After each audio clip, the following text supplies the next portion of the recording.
Chapter 1. Down the Rabbit Hole. Alice was beginning to get very tired of sitting by her sister on the bank and of having nothing to do. Once or twice she peeped into the book her sister was reading, but it had no pictures or conversations in it. And what's the use of a book, thought Alice, without pictures or conversation? So she was considering in her own mind, as well as she could, for the hot day made her feel very sleepy and stupid, whether the pleasure of making a daisy chain would be worth the trouble of getting up and picking the daisies, when suddenly a white rabbit with pink eyes ran close by her. There was nothing so very remarkable in that, nor did Alice think it so very much out of the way to hear the rabbit say to itself, oh dear, I shall be late." When she thought it over afterwards, it occurred to her that she ought to have wondered at this, but at the time it all seemed quite natural. But when the rabbit actually took a watch out of its waistcoat pocket and looked at it, and then hurried on, Alice started to her feet, for it flashed across her mind that she had never before seen a rabbit with either a waistcoat pocket or a watch to take out of it, and burning with curiosity, she ran across the field after it, and fortunately was just in time to see it pop down a large rabbit hole under the hedge. In another moment down went Alice after it, never once considering how in the world she was to get out again. The rabbit hole went straight on like a tunnel for some way, and then dipped suddenly down, so suddenly that Alice had not a moment to think about stopping herself before she found herself falling down a very deep well. Either the well was very deep, or she fell very slowly, for she had plenty of time as she went down to look about her and to wonder what was going to happen next.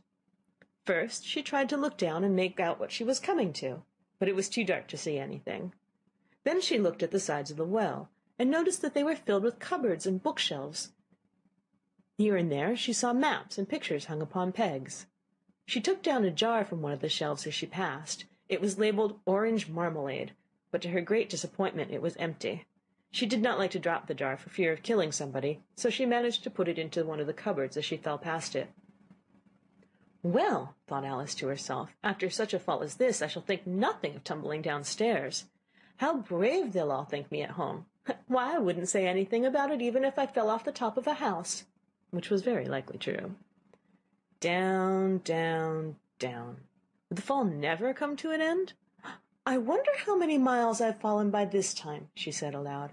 I must be getting somewhere near the center of the earth. Let me see, that would be 4,000 miles down, I think. For you see, Alice had learnt several things of this sort in her lessons in the schoolroom, and though this was not a very good opportunity for showing off her knowledge, as there was no one to listen to her, still it was good practice to say it over. Yes, that's about the right distance.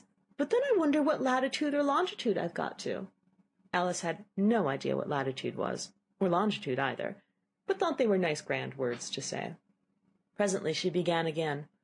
I wonder if I shall fall right through the earth. How funny it'll seem to come out among the people that walk with their heads downward. The antipathies, I think.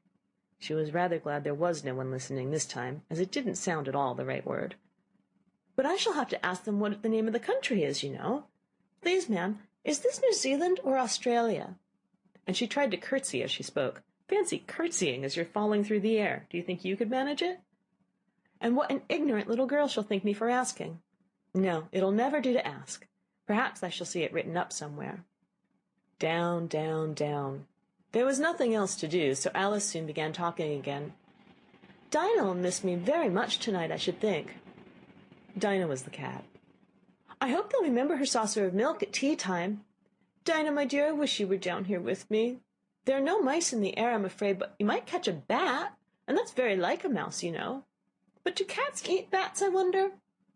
And here Alice began to get rather sleepy, and went on saying to herself in a dreamy sort of way, Do cats eat bats? Do cats eat bats? And sometimes, do bats eat cats? For you see, as she couldn't answer either question, it didn't much matter which way she put it.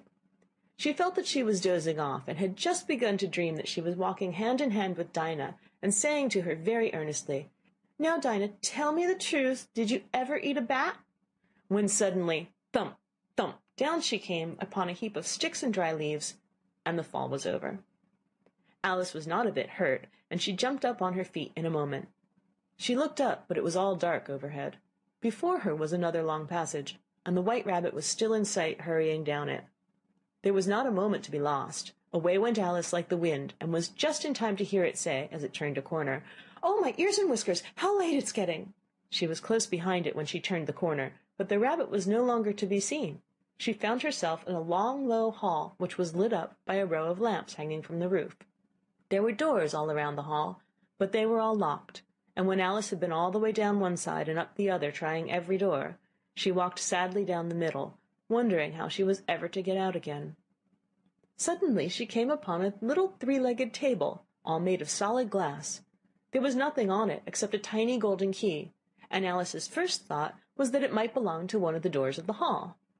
But alas, either the locks were too large or the key was too small, but at any rate it would not open any of them. However, on the second time round she came upon a low curtain she had not noticed before, and behind it was a little door about 15 inches high. She tried the little golden key in the lock, and to her great delight it fitted. Alice opened the door and found it led into a small passage, not much larger than a rat-hole. She knelt down and looked along the passage into the loveliest garden you ever saw. How she longed to get out of that dark hall and wander about among those beds of bright flowers and those cool fountains, but she could not even get her head through the doorway. And even if my head would go through, thought poor Alice, it would be of very little use without my shoulders. Oh, how I wish I could shut up like a telescope! I think I could, if I only know how to begin. For you see, so many out-of-the-way things had happened lately, that Alice had begun to think that very few things indeed were really impossible. There seemed to be no use in waiting by the little door, so she went back to the table, half hoping she might find another key on it, or at any rate a book of rules for shutting people up like telescopes. This time she found a little bottle on it, which certainly was not here before, said Alice, and round the neck of the bottle was a paper label, with the words "Drink me" beautifully printed on it in large letters. It was all very well to say "drink me," but the wise little Alice was not going to do that in a hurry. "No, I'll look first," she said, "and see whether it's marked poison or not," for she had read several nice little histories about children who'd gotten burnt and eaten up by wild beasts and other unpleasant things, all because they would not remember the simple rules their friends had taught them, such as that a red-hot poker will burn you if you hold it too long, and that if you cut your finger very deeply with a knife it usually bleeds. And she had never forgotten that if you drink much from a bottle marked poison, it's almost certain to disagree with you sooner or later. However, this bottle was not marked poison, so Alice ventured to taste it, and finding it very nice, it had, in fact, a sort of mixed flavor of cherry tart, custard, pineapple, roast turkey, toffee, and hot buttered toast. She very soon finished it off. "What a curious feeling," said Alice. "I must be shutting up like a telescope." And so it was indeed. She was now only 10 inches high, and her face brightened up at the thought that she was now the right size for going through the little door into that lovely garden. First, however, she waited for a few minutes, to see if she was going to shrink any further. She felt a little nervous about this. "For it might end, you know," said Alice to herself, "in my going out altogether like a candle. I wonder what I should be like then." And she tried to fancy what the flame of a candle is like after the candle is blown out, for she could not remember having ever seen such a thing. After a while, finding that nothing more happened, she decided on going into the garden at once.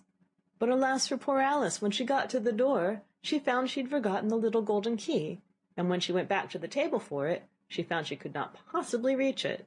She could see it quite plainly through the glass, and she tried her best to climb up one of the legs of the table, but it was too slippery, and when she had tired herself out with trying, the poor little thing sat down and cried. "Come, there's no use crying like that," said Alice to herself rather sharply. "I advise you to leave off this minute." She generally gave herself very good advice, though she very seldom followed it, and sometimes she scolded herself so severely as to bring tears into her eyes. She once remembered trying to box her own ears for having cheated herself in a game of croquet she was playing against herself, for this curious child was fond of pretending to be two people. "But it's no use now," thought poor Alice, "to pretend to be two people. Why, there's hardly enough of me to make one respectable person." Soon her eye fell on a little glass box that was lying under the table. She opened it, and found in it a very small cake, on which the words "Eat me" were beautifully marked in currants. "Well, I'll eat it," said Alice, "and if it makes me grow larger, I can reach the key, and if it makes me grow smaller, I can creep under the door. So either way I'll get into the garden, and I don't care which happens." She ate a little bit, and said anxiously to herself, "Which way? Which way?" holding her hand on the top of her head to feel which way it was growing, and she was quite surprised to find that she remained the same size. To be sure, this generally happens when one eats cake, but Alice had gotten so much into the way of expecting nothing but out-of-the-way things to happen, that it seemed quite dull and stupid for life to go on in the common way. So she set to work, and very soon finished off the cake.